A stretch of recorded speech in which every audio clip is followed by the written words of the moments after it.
बच्चों, अब हम चर्चा कर रहे हैं आज आलेख लेखन पे। आलेख, लेख के पहले आ उपसर्ग लगा हुआ है और तो ये इसके संपूर्ण होने का ज्ञान कराता है। यह लेख का छोटा रूप है। वैसे आपको हमने पिछले चर्चा में बताया है फीचर के बारे में, तो फीचर और आलेख में गहरा नाता है। इसके जो अंतर हैं वो बड़े सूक्ष्म हैं। हमने पहले बताया कि फीचर हमेशा मनोरंजक होना चाहिए, सूचनाप्रद नहीं होनी चाहिए। लेकिन आलेख को निबंध का ही रूप कहते हैं और निबंध में भी अपने सभी विचारों को क्रमबद्ध रखना ही निबंध है। निबंध का रूप बड़ा हो जाता है, पर हमें आलेख में उस तरह के विस्तार की आवश्यकता नहीं होती है। आलेख उसका लघु रूप है। छोटे से रूप में ही, यानी कम शब्दों में ही हम उस विषय को पूरी तरह से स्पष्ट कर लें, यह आलेख कहलाता है। तो यह बात हमें बिल्कुल याद रखनी चाहिए कि आलेख निबंध का ही लघु रूप है और यह मन की जिज्ञासा, यानी उस जिस विषय में हम आलेख लिख रहे हैं उस विषय में जो हमें जानकारी चाहिए वह पूर्ण करता है। यानी हमारी जो जिज्ञासा है उसको शांत कर देता है। हमें लगता है कि हमें लगभग जानकारी प्राप्त हो गई है। अब इसके जो गुण हैं वो क्या क्या है, क्योंकि फीचर के गुण तो हमने समझ लिए, आलेख के भी गुण हैं कि सबसे पहली जो शर्त है आलेख की, हमारी जो भाषा है वो सरल होनी चाहिए। सरल यानी बिल्कुल आसानी से सबके समझ में आ जाए। सरस होनी चाहिए, यानी पढ़ने में रुचिकर हो। भावपूर्ण होनी चाहिए। अब भावपूर्ण मतलब कि उस विषय पर हमारी जो भावनाएं हैं या हम जिस विषय को लेकर चल रहे हैं उस विषय पर और लोगों की आकांक्षाएं किस प्रकार की हो सकती है।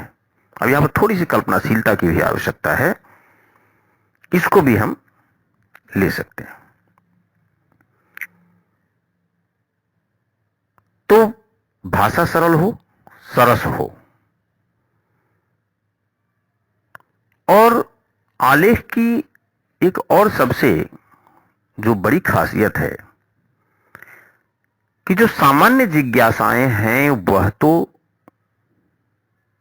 शांत हो ही जाएं, नई जिज्ञासाएं यानी और कुछ नया जानने की इच्छा भी जागृत कर दे, तब आलेख सफल माना जाता है। ऐसा नहीं है कि हमने जिस भी विषय पर आलेख लिखा उतनी ही जानकारी से पाठक संतुष्ट हो जाए। पाठक के मन में उस विषय को और भी अधिक जानने की इच्छा जाग जाए, तब हम समझें कि हमारा आलेख ज्यादा सफल है। यह विचार प्रधान होता है, यानी हमने जिस भी विषय पर आलेख लिखा है, हम जिस विषय पर आलेख लिखते हैं उस विषय की तो पूर्ण जानकारी होनी ही चाहिए हमें, और उन विषयों की जानकारी के बाद हमारे जो विचार बनते हैं वह मुख्य रूप से सामने आना चाहिए कि आलेख के माध्यम से। अब यहां पर बिल्कुल स्पष्ट हो लें कि आलेख के माध्यम से हम अपने विचारों को पाठक तक पहुंचाते हैं कि हम इस विषय के बारे में क्या सोचते हैं।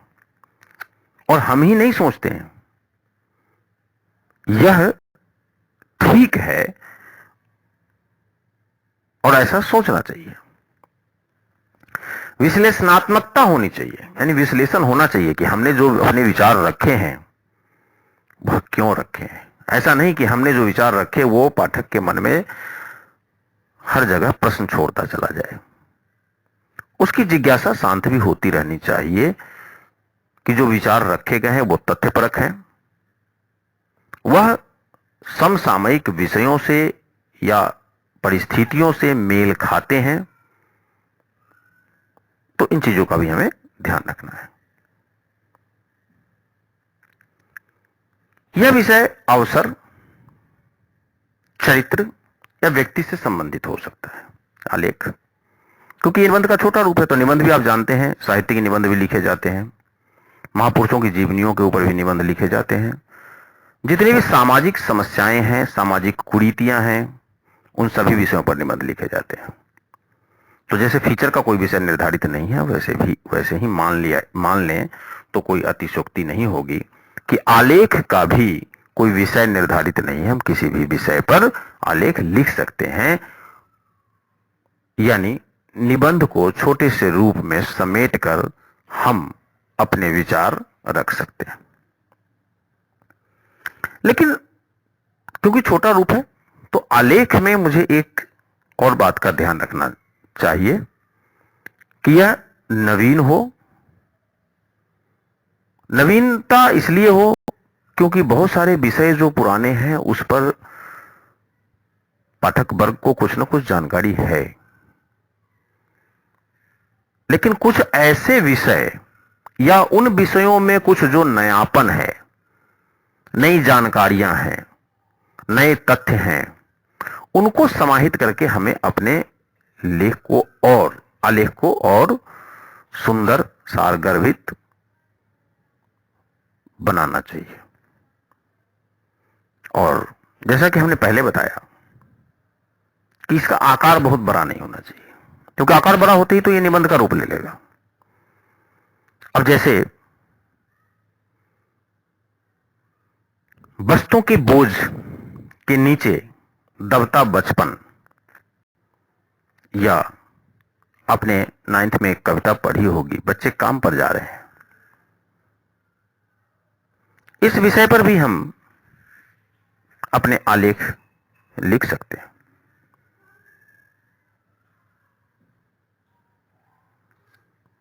नारी की समस्या है, वरिष्ठ नागरिकों की समस्या है, मौसम की समस्या है, किसानों की समस्या है, जातिवाद की समस्या है, विभिन्न कारणों से हमारे देश में हड़ताल और भ्रष्टाचार बढ़ते हैं, हड़ताल भी होते रहते हैं, उस पर भी लिखे जा सकते हैं।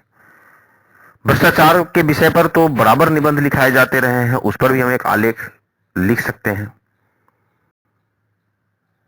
अभी एक नई जो परिपाटी हुई चल रही है कि बहुत सारे टीवी चैनल विभिन्न पौराणिक तथ्यों का हवाला देकर के एक अंधविश्वास बढ़ाने की कोशिश कर रहे हैं। हम उस पर भी फीचर लिख सकते हैं, आलेख लिख सकते हैं। तो महिलाओं पे बढ़ते अपराध पे भी लिख सकते हैं। इस तरह से बहुत सारे विषय हैं। मजदूरों के शोषण पे लिख सकते हैं, आतंकवाद पे लिख सकते हैं, बढ़ती हुई बेतहाशी जनसंख्या पे लिख सकते हैं। हमने अभी फीचर में एक नया विषय आपको दिया था कि पहले गांवों से शहरों की ओर मजदूर पलायन कर रहे थे, उनकी समस्या पर फीचर लिख सकते हैं।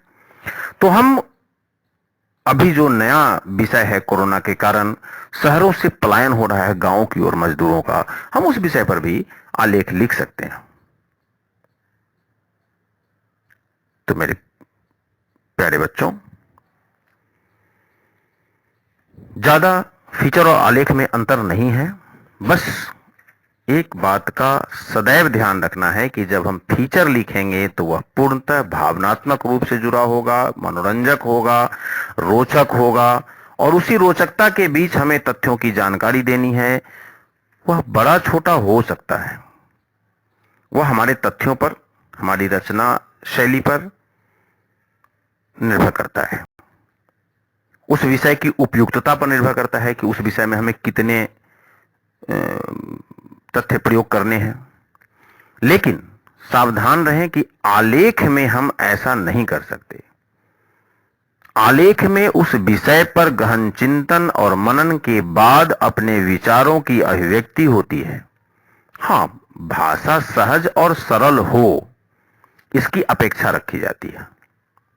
भाषा क्लिष्ट नहीं हो, शब्दों का बंधन सुगठित हो, रुचिकर हो, सरल शब्दों का ज्यादा से ज्यादा प्रयोग हो, कठिन शब्दों के प्रयोग से बचें। ये सभी सावधानियां हमें रखनी है।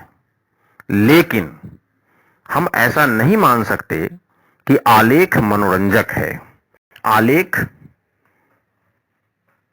जो है वह ज्ञान के लिए, सूचना के लिए, विचारों के विस्तार के लिए महत्वपूर्ण है। इसके माध्यम से विभिन्न विषयों पर हम अपने विचारों को पाठक वर्ग तक रख सकते हैं। तो मैं समझता हूं कि आलेख और फीचर का अंतर आपको स्पष्ट हो गया होगा, और शायद अब आप अगर इन विषयों पर अभ्यास करें और पुनः पढ़कर उसमें यथासंभव सुधार करें, अपने गुरुजन से मिलकर अपेक्षित सुधार कराएं, तो संभवतः एक अच्छा आलेख या फीचर आप लिख सकते हैं। इसी के साथ धन्यवाद। प्यारे बच्चों, आज हम बात करना चाह रहे हैं फीचर लेखन पे। ये समाचार लेखन के अंतर्गत ही आता है। फीचर जैसी विशेषता की बात होती है। फीचर यानी किसी चीज की विशेषता।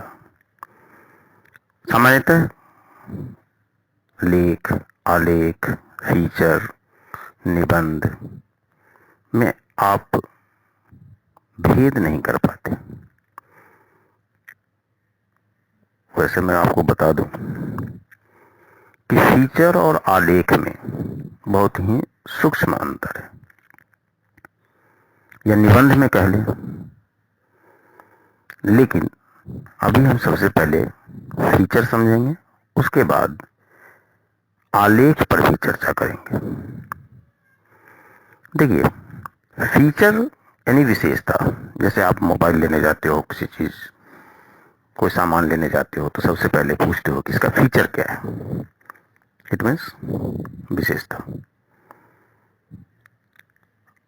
तो आप समझ गए होंगे कि हम जिस भी चीज पर लिखेंगे उसकी विशेषता की बात करेंगे, और इसके अंतर्गत हमें किन किन चीजों का ध्यान रखना है, आज इस चीज को समझने का प्रयास हम करेंगे। देखिए, लेख किसी पुस्तक को पढ़कर, अन्य लोगों के लिखे हुए लेख को देखकर, आंकड़े इकट्ठे करके और उनको सजाकर हम लिख सकते हैं।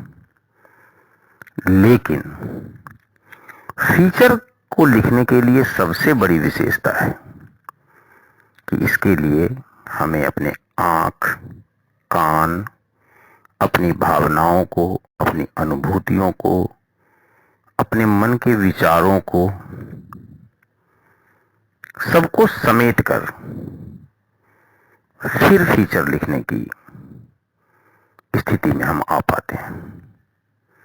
यानी फीचर कोरा, या ये कह लें कि सिर्फ और सिर्फ एक सूचना मात्र नहीं है। वैसे फीचर के लिए शब्द सीमा निर्धारित नहीं है। यह लंबा भी हो सकता है और छोटा भी हो सकता है। आप अखबारों में त्योहार के ऊपर, यात्रा के ऊपर, विभिन्न देशों और अपने ही देश के जो दर्शनीय स्थल हैं उनके ऊपर पढ़ते हैं। वो अलग से पेपर के लास्ट में आप देखिएगा, अंतिम पेज के आसपास 2-3 पेज पे वो आर्टिकल्स आते हैं, वो फीचर होते हैं। अब उसको आप पढ़िए, वह रोचक होता है, मनोरंजक होता है, नीरस नहीं होता है, और सिर्फ जिस विषय पर बात की जाती है उसकी विशेषताओं की चर्चा की जाती है। वैसे हमें बहुत लंबे फीचर से बचना चाहिए, क्योंकि वो थोड़ा अरुचिकर या नीरस हो सकता है। पाठक को पढ़ने में ज्यादा समय लगे तो उसका हो सकता है कि इंटरेस्ट, इन रुचि जो है वो थोड़ी कम हो सकती है, क्योंकि फीचर की पहली ही विशेषता है कि वह दिलचस्प होना चाहिए, रोचक होना चाहिए, और उसमें हम अपनी सभी, जैसा मैंने शुरू में बताया कि भावनाओं को भी, अपनी अनुभूतियों को भी, जैसा हमने वहां अनुभव किया है, हमारे अंदर जहां हम घूमने गए हैं, या जो त्योहार है, जो व्रत है, या जो भी परिस्थिति को हम देख रहे हैं, उसको देखने के बाद हमारे मन में किस तरह के विचार, किस तरह के भाव उत्पन्न होते हैं, उन सबको सुंदर शब्दों में समेटना फीचर है। इसलिए फीचर को गद्य का गीत कहा जाता है। आप जैसा सुनते हैं, गीत जो है, गीत में रस है, आनंद है, व्यक्ति उनके उस भावों में खो जाता है। इसी तरह से यह गद्य की एक विधा है, लेखन की एक शैली है, जिसमें निरसता और गंभीरता नहीं होनी चाहिए। यह बात बिल्कुल नोट कर लें कि फीचर निरस और गंभीर नहीं होना चाहिए, यानी यह पाठक के मन को सुकून देने वाला, उसे आनंद प्रदान करने वाला, उसे खुशी देने वाला होना चाहिए। और फीचर का एक और भी महत्व है कि किसी भी बात को थोड़े से शब्दों में रोचक ढंग से और असरकारक ढंग से कहें तो फीचर हमें दो काम एक साथ करता हुआ दिखाई देता है। एक, वह शिक्षा भी देता है, जानकारी भी देता है, और दूसरा जो उसकी प्रमुख शर्त है कि वह शिक्षा और जानकारी मनोरंजन के साथ देता है, आनंद के साथ देता है, खुशी के साथ देता है, वह निरसता और बोझिलता के साथ नहीं देता है। तो बच्चों, दूसरा जो महत्वपूर्ण तत्व है इसका, कि इसको पढ़ने के बाद पाठक नीरस नहीं हो, उसको पढ़ने में उसे आनंद आए। तीसरी बात जो इसमें है कि हमें, हमारी जो मनोवृत्ति है उसके अनुसार ही किसी विषय का चयन या लेखन हम कर सकते हैं। यानी हम जिस भी विषय पर लिखने जा रहे हैं उसके लिए पहले से हमारे मन में एक भूमिका हो, और फिर शब्दों के माध्यम से क्रमबद्ध उसको ऐसा सजाएं कि वह रुचिकर हो। इसमें हम अपने शब्दों के माध्यम से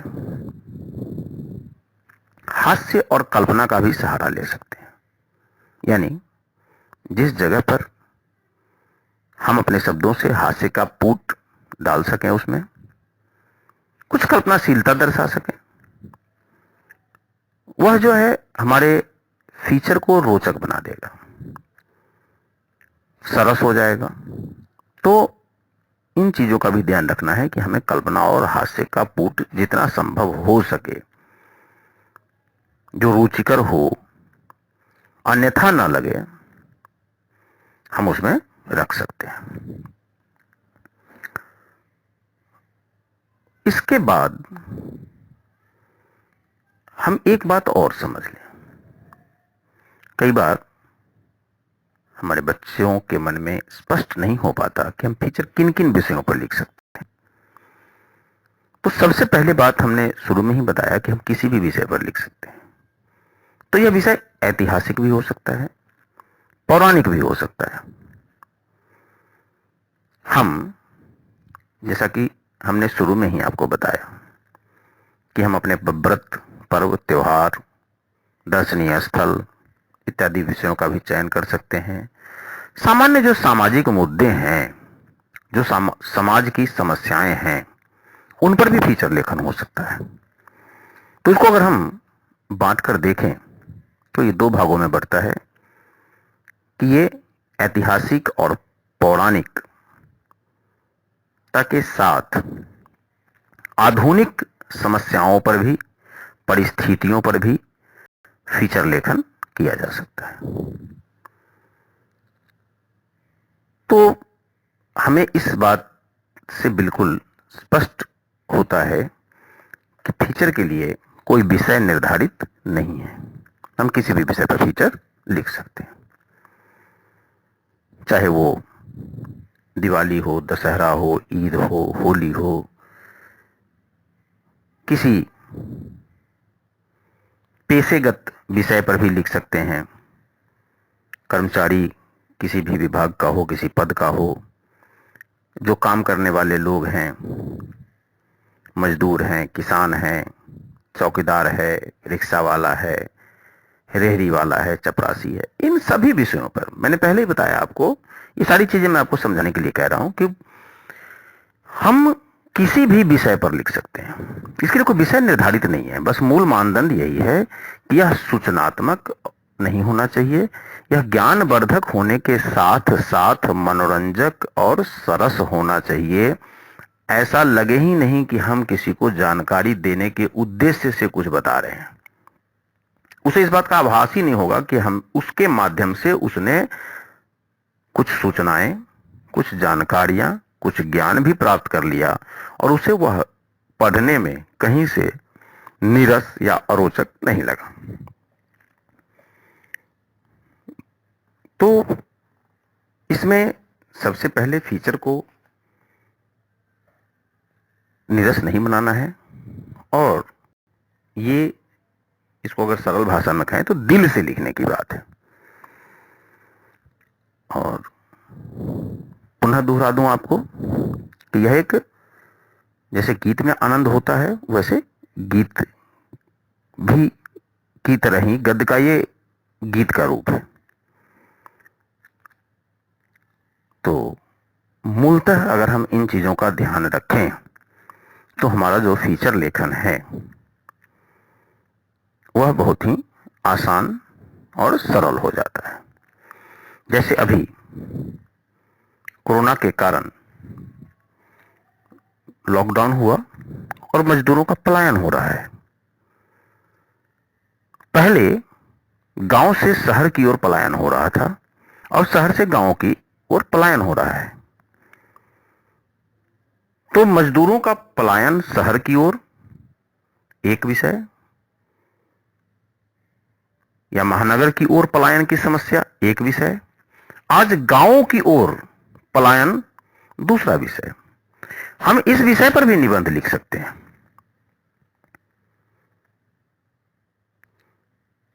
हम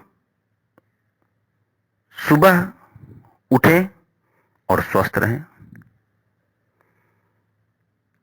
क्यों न हम पॉलीथीन को, जैसे पॉलीथीन से टू नो का नारा चला था, हम उससे भी अपने फीचर में शामिल कर सकते हैं।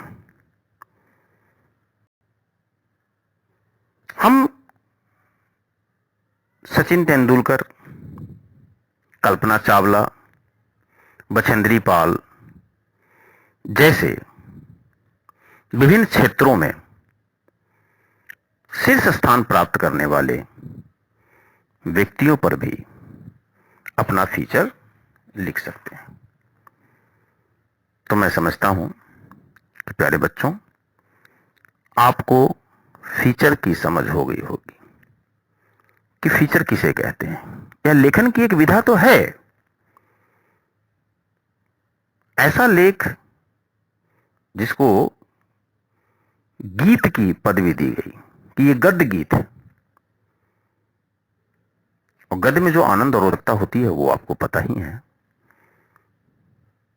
छोटे बच्चे से लेकर वृद्ध से लेकर के पढ़े लिखे लोगों से लेकर के अशिक्षित लोगों तक भी सभी उसका आनंद लेते हैं। तो उसी तरह से फीचर ऐसा होना चाहिए जो सभी तक पहुंचे और सभी विषयों पर लिखे जा सकते हैं। बार बार मैं कह रहा हूं, ये सभी विषयों पर लिखे जा सकते हैं। मूलतः जो इसका सिद्धांत है, यह निरस नहीं होना चाहिए। अब हम ने आपको कुछ विषय दिए हैं, आप अपनी तरफ से भी कुछ विषय ले सकते हैं कि शहरों में बढ़ता कंक्रीट के जंगल, जगह जगह जो दर्शनीय स्थल हैं, अंडमान निकोबार की यात्रा पर, गोवा की यात्रा पर, आगरा भ्रमण पर भी फीचर लिखे जा सकते हैं। और इस फीचर से आप एक अच्छा लेख, एक अच्छी रचना तैयार कर सकते हैं। फीचर ज्यादातर अखबारों में ही छपता है, और अंततः एक बात आपको और समझाना चाहूंगा कि ये सारी चीजें तो हमने समझाई, आपने सुना, लेकिन बच्चों जब तक हम इसका अभ्यास नहीं करते हैं तब तक इसमें हमारी कुशलता नहीं आती है। तो हमें उम्मीद है कि आप सब बार बार अभ्यास करेंगे और इसमें भी अपनी अच्छी पकड़ बना पाएंगे। धन्यवाद।